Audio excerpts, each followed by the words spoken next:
Have you ever wondered what happens to the rooms that hospitals abandon, the ones sealed off, forgotten, left to rot in the shadows of peeling walls and rusted equipment? At Saint Edwiges Hospital, there is one such room. A place so drenched in silence that even time itself seems to avoid it.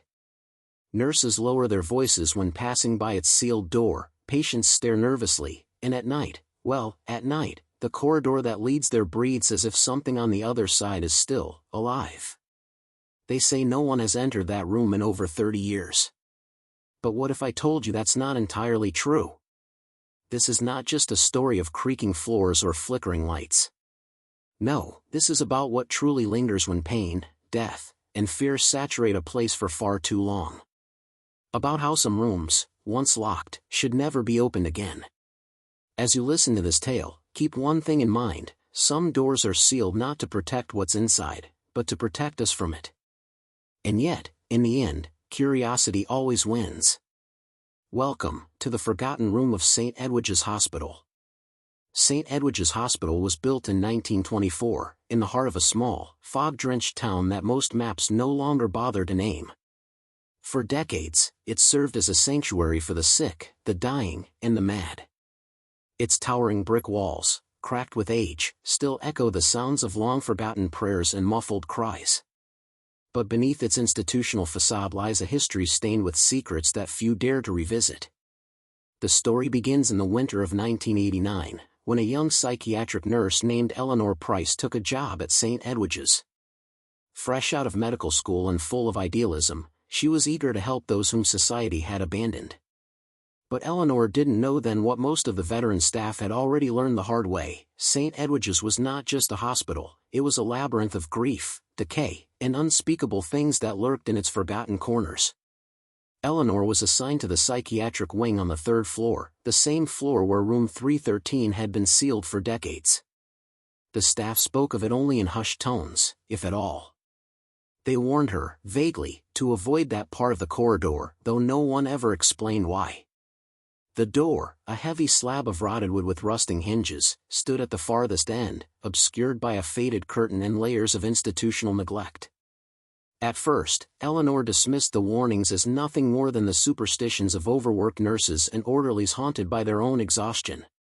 But there was something about room 313 that unsettled her, an inexplicable chill that seeped through the walls whenever she walked past it, a faint metallic smell that never quite dissipated, and sometimes, when the night shift grew quiet, the sound of something, or someone, moving inside. But Eleanor was not one to be swayed by rumors. She told herself it was all in her head, that the groans of the old building and the whispers of paranoid staff were nothing but the fabrications of an overactive imagination. And yet, deep down, she couldn't shake the feeling that something about that room was profoundly wrong. Little did she know, the boundaries between her world and whatever festered within that forgotten room were already beginning to blur. It was on a night shift, late in December, when the boundary finally shattered. The hospital was eerily quiet, as it often was after midnight, when only the faint hum of fluorescent lights and the distant beeping of heart monitors filled the air. Snow fell outside in thick, suffocating sheets, muffling the sounds of the world beyond St. Edwiges' decaying walls. Most of the patients in Eleanor's wing were sedated, leaving the corridors deserted except for her own footsteps echoing in the gloom. Eleanor had been reviewing patient charts at the nurse's station when the first sound came, a hollow, rhythmic knock. It was faint, almost imperceptible, like the tap of a fingernail against wood. She paused, setting her pen down, listening. The sound repeated, slightly louder this time: knock, knock, knock. She glanced down the corridor, heart quickening as her eyes followed the dim stretch of flickering lights toward the far end, toward room 313. No, she whispered to herself, standing abruptly. It's just the pipes. But as she gathered her things to walk away, the knock returned, insistent now, in a sequence that was too deliberate to dismiss: 3 sharp raps, then silence, then 3 more. Eleanor's rational mind fought to make sense of it, blaming the building's age, the cold weather, anything but what her instincts were screaming. Yet something compelled her to move closer, her footsteps slow, cautious, each one swallowed by the thick, stale air. As she approached the corner leading to room 313, the overhead lights buzzed violently before plunging that section of the corridor into darkness. Eleanor froze, her breath clouding in the frigid air. Then, emerging from the blackness, she heard it again, this time not a knock, but a dragging sound, as if something heavy was being pulled across the floor inside the sealed room. A surge of adrenaline shot through her veins. She fumbled for her flashlight, cursing under her breath as it sputtered to life. Its narrow beam cut through the dark, illuminating the battered door of room 313. The curtain that had always obscured it was gone, as if ripped away by unseen hands. For a moment, Eleanor stood rooted to the spot, paralyzed by the oppressive silence that had followed the dragging sound. Then, as if summoned by her fear, the doorknob began to rattle, violently, as though something on the other side was desperately trying to get out. Her throat tightened, and instinct screamed for her to run, to retreat to the relative safety of the nurse's station. But curiosity, that fatal flaw, anchored her feet to the ground. Slowly, against every rational impulse, she stepped closer, reaching out to touch the cold, corroded metal of the doorknob. The moment her fingers brushed it, the rattling ceased. An unnatural stillness settled over the corridor, heavier than any silence she had ever known. Eleanor swallowed hard, backing away slowly, her flashlight trembling in her grip. Without warning, a deafening bang erupted from within room 313, so violent it shook dust from the ceiling and sent her sprawling backward onto the cracked linoleum floor. She scrambled to her feet and ran, not daring to look back, her heartbeat thundering louder than any sound the hospital had ever produced. From that night on, the knocks became a regular occurrence, each one dragging her deeper into a mystery that would soon consume her entire existence. In the days that followed the incident, Eleanor found herself haunted not just by the sounds, but by an ever-growing sense of dread that clung to her like the mildew on Saint Edwiges' crumbling walls. Each night, the knocking grew more insistent, more frantic, no longer just a hollow beckoning, but an urgent demand. And it wasn't just the sounds, something far more insidious had begun to unfold within the hospital's decaying anatomy. It started with the lights. Every time Eleanor passed near room 313, the fluorescent bulbs overhead would flicker violently, casting erratic shadows that seemed to crawl along the walls like living things. Once, as she made her rounds, her reflection in the cracked window of an old patient's room did not mimic her movements, it stood still, head tilted at an unnatural angle, watching her with dark, hollow eyes. When she blinked, it was gone. Then came the smell. An acrid, metallic stench, thick and cloying, began to permeate the corridor outside room 313, the unmistakable odor of rusted iron and something far worse, the sickly sweet rot of decaying flesh. Eleanor asked the maintenance staff to investigate, but they dismissed her concerns, claiming the plumbing in that wing hadn't been operational in years and the room itself was permanently sealed. But she knew they were lying. One evening, while charting medications, she noticed a strange set of entries in the hospital's ancient logbooks. According to the brittle, yellowed pages, room 313 had been decommissioned in 1961 after a series of unexplained incidents. The records didn't specify what those incidents were, only that the room had been officially closed after several patients and a nurse had suffered violent episodes within its walls, all culminating in their deaths under circumstances that the hospital board refused to discuss. The next day, Eleanor returned to the logbooks only to find the pages concerning room 313 missing. Torn clean from the binding. That night, the knocking didn't come. Instead, as Eleanor made her way past the now exposed door, she heard a voice, faint, ragged, almost childlike. "Help, me." She froze mid-step, her pulse crashing in her ears. The voice was barely audible, like a breath exhaled through dry, cracked lips. She turned her flashlight toward the door, the beam trembling as it traced the outline of the corroded metal handle. The voice came again, this time more desperate, more distorted. "Let me out." The rational part of her mind screamed that this was impossible, that the room had been sealed for decades, that no one could survive in there. But the sound was undeniably real, vibrating through the cold air and into the marrow of her bones. Determined to find answers, Eleanor made her way to the hospital archives in the basement, a place even more forsaken than the upper floors. There, amidst the mildew-stained boxes and collapsed shelving, she unearthed a file marked with a faded, handwritten label, 313. Its contents were sparse, but chilling. Photographs of the room in the late 1950s showed a series of grotesque markings carved into the walls, spirals, indecipherable symbols, and what appeared to be human fingernail scratches trailing in long, desperate arcs toward the door. The accompanying report detailed that the final patient assigned to room 313, a man named Victor Harlan, had murdered his attending nurse before vanishing completely from the hospital. His body was never recovered.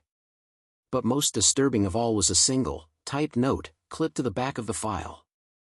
Under no circumstances should room 313 be reopened. Eleanor sat alone in the archive room, her hands trembling as she folded the file shut. Above her, the building groaned as though in warning.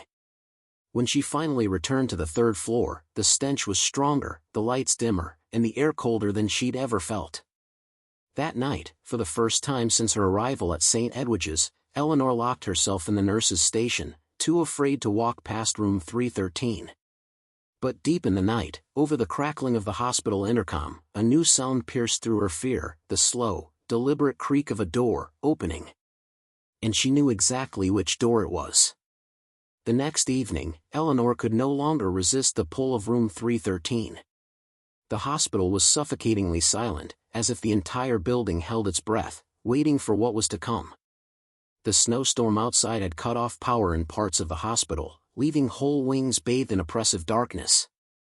Only the emergency lights remained, their dim red glow casting the hallways in a hellish hue. She stood at the far end of the corridor, staring down at the door that had haunted her every waking moment for weeks. But something was different now. The door was ajar. Not much, just a crack wide enough for the darkness within to bleed out into the corridor, seeping into her mind, wrapping around her spine like a cold hand. Eleanor's breaths came in shallow gasps as she approached. The stench was overwhelming now, not just the rot of death, but something worse, the coppery tang of fresh blood. Her flashlight flickered and died as she neared, leaving her surrounded by darkness thick enough to choke on. Then, from within the room, came a sound that froze her in place, a wet, gurgling breath, as if lungs that hadn't drawn air in decades were trying, and failing, to live again. Against every instinct, Eleanor pushed the door open. The room beyond was a nightmare made flesh. The walls, once white, were now blackened with mold and streaked with what looked like ancient blood, congealed into grotesque patterns that resembled the same spirals and symbols she had seen in the photographs. The air was dense, humid, and frigid all at once, making her skin prickle with cold sweat. In the center of the room stood an old hospital bed, rusted and broken, its leather restraints hanging like the skeletal remains of forgotten patients. But it wasn't empty. Something was sitting on it. At first, Eleanor thought it was a trick of the shadows, but as her eyes adjusted, she saw the outline of a figure, thin, contorted, its back hunched at an unnatural angle, its arms long and sinewy, ending in fingers that scraped absently at the rusted bed frame. Its head was bowed low, long strands of greasy, matted hair obscuring its face. "Victor?" Eleanor whispered, though she had no idea why. At the sound of her voice, the figure twitched violently, then began to lift its head, slowly, agonizingly, until its face was revealed. But there was no face. Only a hollow, gaping void where flesh should have been, a black pit that seemed to suck in the dim light around it. From that emptiness, a sound emerged, a chorus of voices, layered atop one another in an agonized cacophony, screaming, whispering, begging, and laughing. The thing lunged. Eleanor stumbled backward, slamming against the doorframe as the figure writhed free from the bed, dragging itself across the floor with an unnatural speed, its limbs bending and snapping as though every movement shattered bone. Its mouth, or what should have been a mouth, stretched impossibly wide, releasing a howl that was not human, not animal, but something far older. She scrambled into the hallway, but the lights above shattered one by one as the thing advanced, plunging the corridor into total darkness. Eleanor ran, her footsteps echoing wildly as the sound of scraping, tearing flesh chased her down the hall. But no matter how fast she ran, the sound was always just behind her, so close she could feel the cold breath of the thing on the back of her neck. She threw herself into the stairwell, slamming the door shut just as the thing's clawed hand slammed against the other side, leaving a smear of something wet and black across the window. Heart pounding, Eleanor backed away, staring at the grotesque imprint as it slowly faded from view. Then, as suddenly as it had begun, the noise stopped. She waited, frozen, for what felt like hours, but no further sounds came from the corridor beyond. The hospital was silent once again. Only then did she realize, she had never heard the door to room 313 close. Eleanor never returned to the third floor. After that night, she filed for immediate leave and left Saint Edwiges Hospital behind, driving through the storm without looking back even once at the silhouette of that decaying monument of suffering. She told no one what had truly happened, not her colleagues, not the administration, not even her closest friends. How could she? Who would believe that something impossible had been lurking, alive, within those walls? But the memory of that hollow face, of that thing's distorted form pulling itself toward her through the dark, it never left her. In quiet moments, alone in her apartment, she would hear the familiar sound of faint knocking, 3 times, then silence, then 3 more. The nightmares came nightly, always the same corridor, the same door ajar, in that same void where a face should be, whispering in 100 broken voices. "Let me out." Years later, Eleanor read in a newspaper that Saint Edwiges Hospital had been condemned and slated for demolition. Structural instability, they claimed. Safety concerns. No mention of room 313. No mention of what lay sealed within its walls. The article described how, during the preliminary demolition, workers found entire sections of the hospital that had been forgotten, walled off in renovations decades prior. Among them, the psychiatric wing where Eleanor once worked. Room 313 was never listed in any of the official blueprints. According to the report, the demolition crew uncovered a long sealed door at the far end of the wing. The doorknob was rusted, the wood decayed, but remarkably, it was still locked from the outside. But when they broke it open, the room was empty. No bed. No symbols. No signs that anyone, or anything, had ever been there. Just a cold, blackened void, and a floor covered in deep gouges, as though something had spent decades, clawing its way out. The article ended with a quote from one of the demolition workers. "It felt like the whole place was waiting. Like we interrupted something that wasn't done yet." To this day, Eleanor avoids hospitals entirely. She refuses to speak about St. Edwiges to anyone. But sometimes, in the dead of night, she still wakes to that sound, knock, knock, knock. And she can't help but wonder. What if the door was never meant to be opened? What if it still isn't?